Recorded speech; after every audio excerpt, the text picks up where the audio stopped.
pse është shirki keq? Pse është padrejtësia më e madhe? Pse nuk bën shirk? Ai më kujtohet shpesh hadithi pejgamberit ku e potencon fjalën e Jahjes alayhis salam. Dhe ju tregon thot Allah ju ka urdhëruar që ta adhuroni vetëm atë edhe mos t'i bëni ti shirk. Sepse thot shirku është sikurse një njeri i cili ka marrë një argat për të punuar tek ai. Dhe i thot argatit vet, "Çeko është shtëpia ime, çeko është vendi punës, puno dhe fitimi pastaj ma sjell mua." Thot si ndodhet nëse ai punëtor shkon dhe punon dikun tjetër se këtu e merr pagën dhe atë. Ne do ta konsiderojmë në këto jo të drejtë. E si ndaj Allah dhe ku ai na ka krijuar, shpirtat tona na ka dhënë gjitha të mirat, gjitha nimetet, me to jetojmë në çdo moment, çdo sekondë dhe prap njeriu është mohues, edhe pse ajo kuptua se shirku është një farë ndjenje se njeriu patjetër duhet të më mbështet dikujt. Dhe kjo pastaj e nxjerr në shesh atë se a ka mundsi njeriu më qenë mohues çdo herë?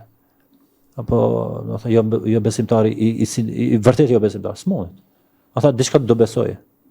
Ose do t'i besoje gurit, drurit, diçka pa vlerë, ose do t'i besoje fatkeqësisht sot që shumica e thonë se natyra ka krijuar, ose rastësia, ose ai mund të thotë se s'beson në asgjë, po beson në veten e tij, në ideologjin e tij. Kështu që njeriu prapse nga natyra vet do ta bëjë një gabim të tillë në çështjen e besimit, po mvaret se cilën do ta përzgjedhë.